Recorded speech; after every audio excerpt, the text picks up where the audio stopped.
Señor Presidente. President, Secretary General, I dedicate these first words to reiterate Cuba's solidarity and support to the brotherly people of Palestine, victim of more than 75 years of colonial occupation, flagrant violations to their legitimate rights as a nation, submitted to cruelty, aggression, collective punishment, and apartheid. Over the last 11 months, the Israeli army has massacred more than 40,000 civilians. In that indiscriminate and disproportionate massacre, this has killed more boys and girls than men and women. They die with the complicity and weapons contributed by the government of the United States, with the complicit silence of others. We pay tribute to the more than 220 aid workers of this organization who have also been killed. Cuba's position is clear and unequivocal. President Miguel Díaz-Canel Bermúdez has said, and I quote, "History will not forgive the indifferent, and we will not be among them. The genocide against the Palestinian people must end unconditionally and without further delay." Israel, with the complicity of the United States, has brought the world to the brink of a major world conflict. The irresponsible aggression against Lebanon, Syria, Iran, and the people of the Middle East will have consequences that are hard to predict. Your Excellencies, 79 years after the establishment of this organization, the continued violations of the United Nations Charter and international law, aggressions, interference in the internal affairs of states, and the imposition of unilateral coercive measures for political purposes have become facts of life.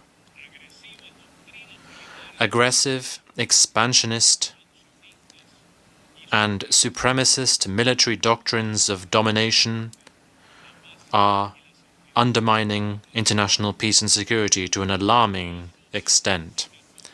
The risk of a nuclear catastrophe is real and imminent. For the 9th consecutive year, world military expenditure has continued to increase. In 2023, it reached the record figure of $2.44 trillion. That is to say, millions of dollars. This includes the development of new nuclear weapons. There has been a regression in spite of the huge efforts made by states parties and signatories of the Treaty on the Prohibition of Nuclear Weapons and enlightened and broad sectors of international society.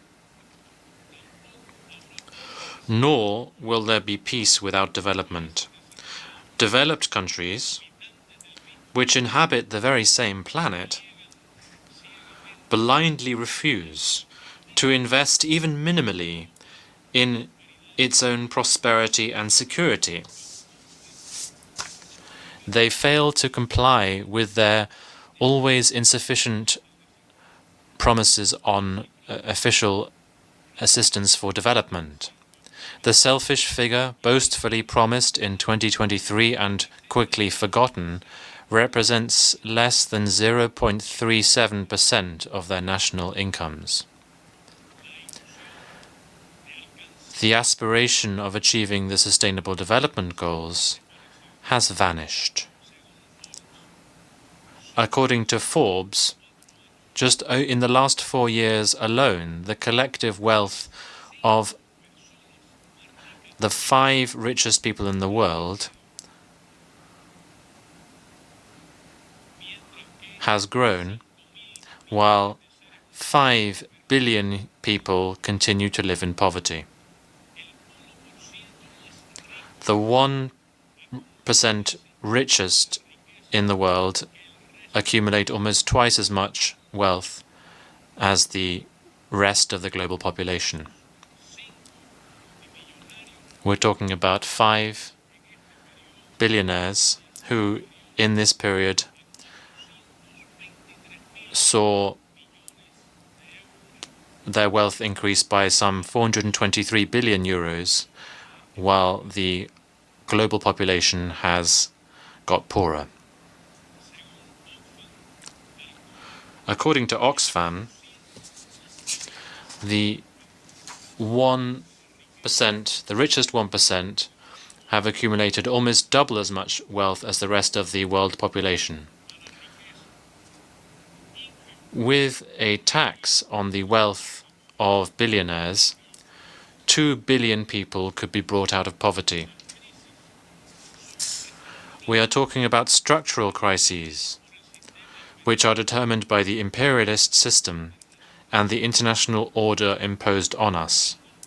None of these problems will be solved by undermining the intergovernmental nature of the United Nations, as some aim to, or by weakening its essential role in the promotion of sustainable development for all.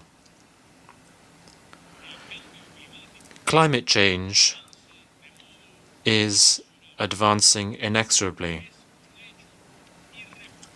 Climate change is an unquestionable fact.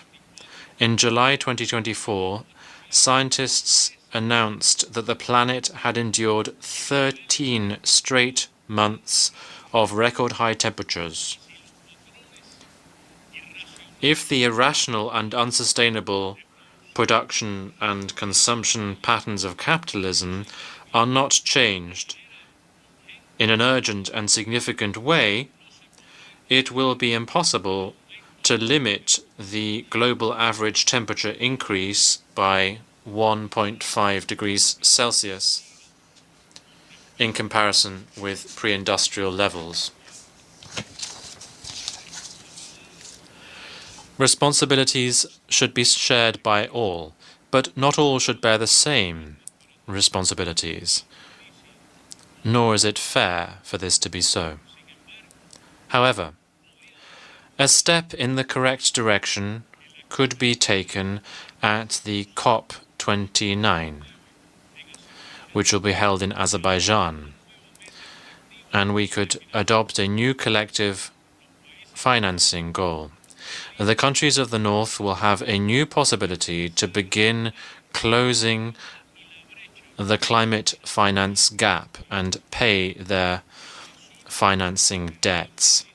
We, the countries of the South, will have to design a sufficient goal that responds to our own needs with guarantees for development and social justice, despite the huge obstacles and challenges that we face. The solution will have inevitably to include writing off foreign debt, which has already been paid several times over.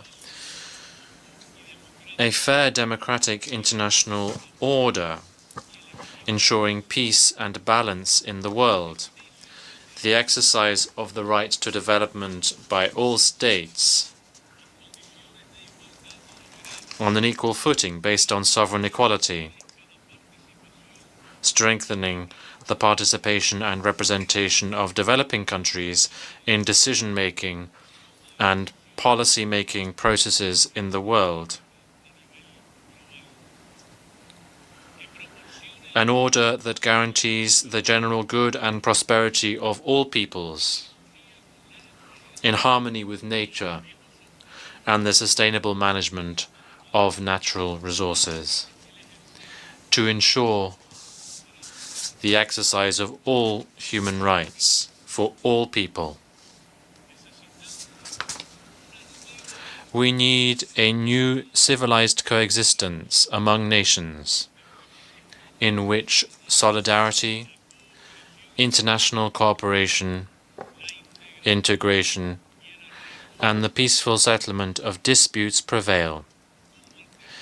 This has to be an alternative to the philosophy of dispossession, war, the use or threat of use of force, aggression, occupation, domination,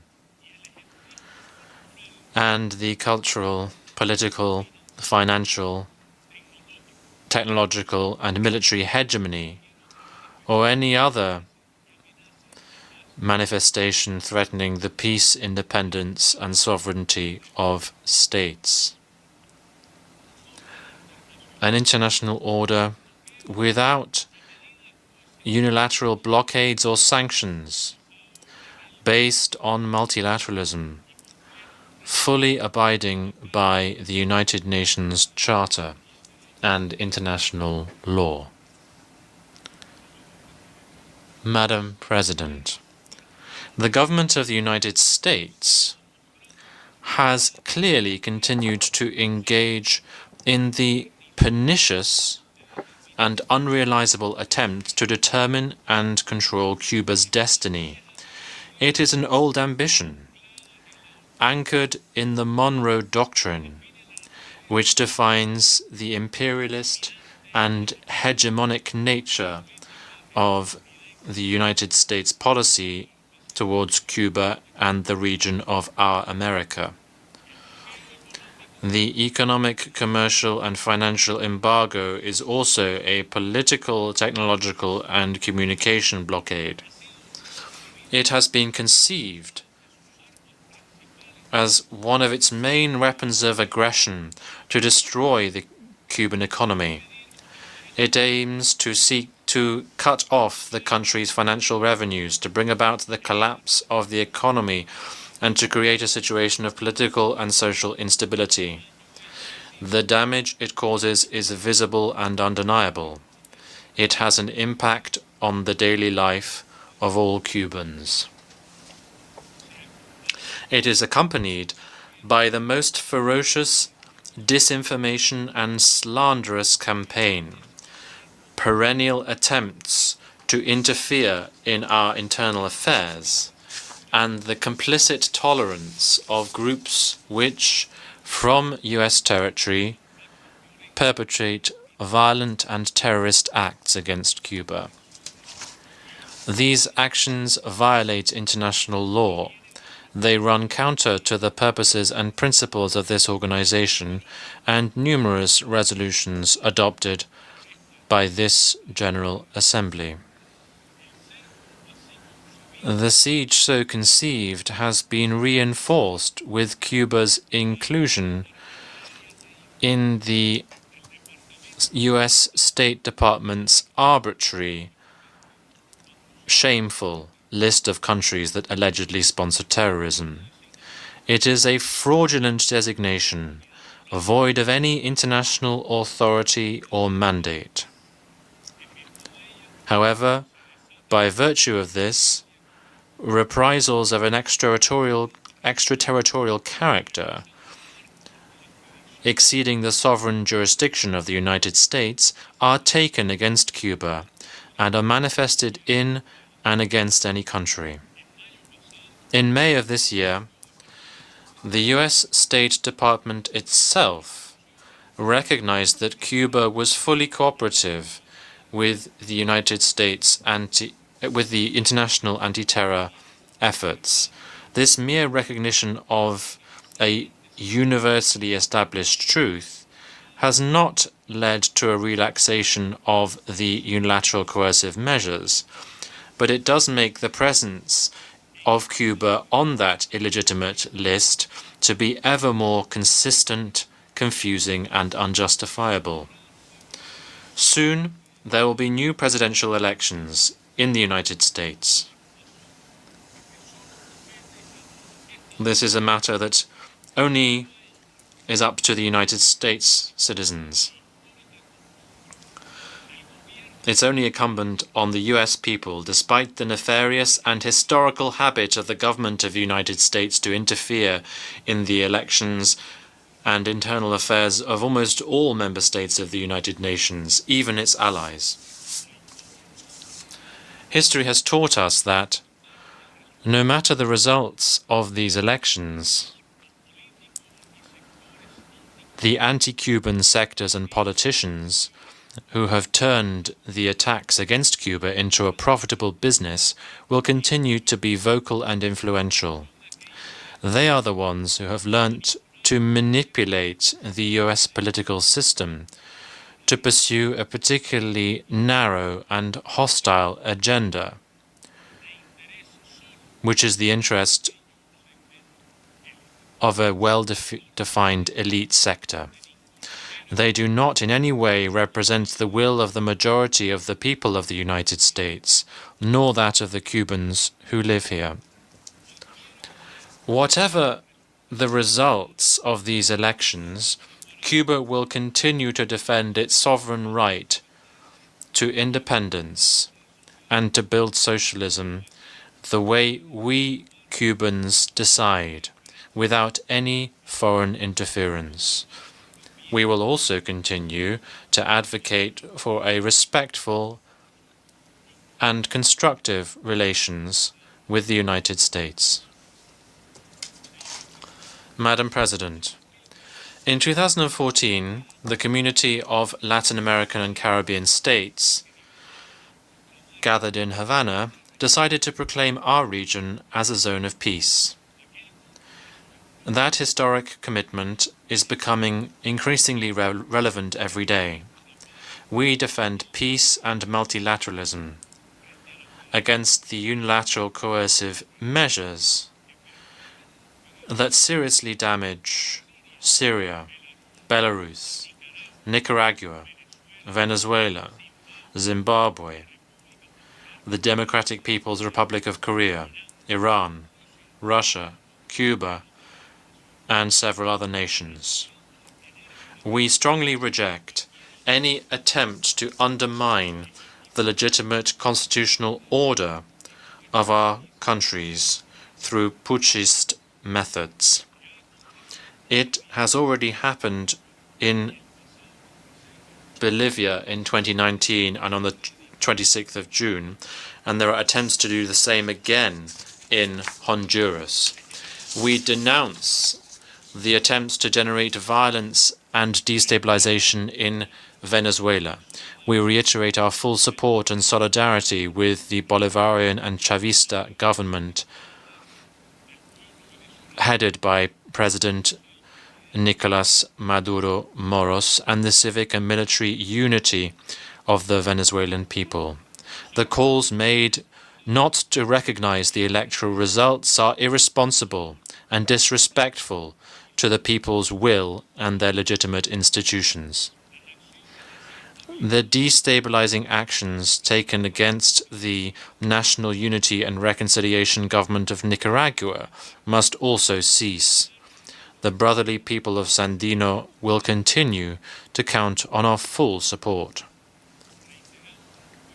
We reiterate our support to Puerto Rico's legitimate right to self-determination and independence.